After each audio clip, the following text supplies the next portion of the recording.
श्रीराम हिंदू युवा संगठन शहर प्रमुख और करणी सेना द्वारा आज रोज कलेक्टरश्री ने आवेदनपत्र देवामां आव्युं के समाजवादी पार्टी रामजीलाल सुमन द्वारा जे राणा संघा पर निम्न टिप्पणी करवामां आवी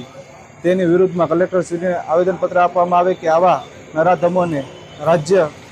सांसदमांथी रद्द करवामां आवे तेवी मांग साथे हिंदू युवा संगठन करणी सेना द्वारा आज आवेदनपत्र कलेक्टरश्री ने आपवामां आव्युं। जय श्रीराम।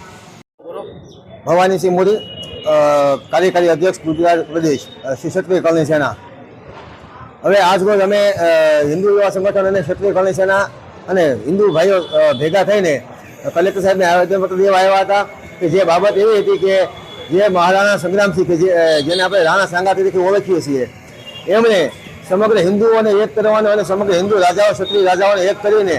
मुगलो सामे लड़ाई मांडी हती અને एना जीवन में असंख्य युद्ध कर्या हता मात्र सनातन जीवंत राखवा माटे। त्यारे जो आवा राज्यसभा सांसद कि जे समाजवादी पार्टी राज्यसभा सांसद है सुमनलालजी द्वारा आवा राणा सांगा महान वीर योद्धा ने निम्न कक्षा की टिप्पणी करीने बदनाम करवामां आवी रह्या होय त्यारे मारी आज आवेदनपत्र आपीने राष्ट्रपति साहेब प्रधानमंत्री साहेब और जगदीप धनखड़ साहेब के जे राज्यसभा अध्यक्ष है एमने रजूआत करवानी है कि आवा जे हल्की मानसिकता वाला जे राज्यसभा सांसद है एने राज्यसभा सांसद नु पद परथी सस्पेन्ड करवामां आवे अने एमना विरुद्ध आकरामां आकरा पगला भरवामां आवे ए रजूआत साथे अमे लोको आज कलेक्टर साहेब ने आवेदनपत्र आपवा माटे आव्या हता।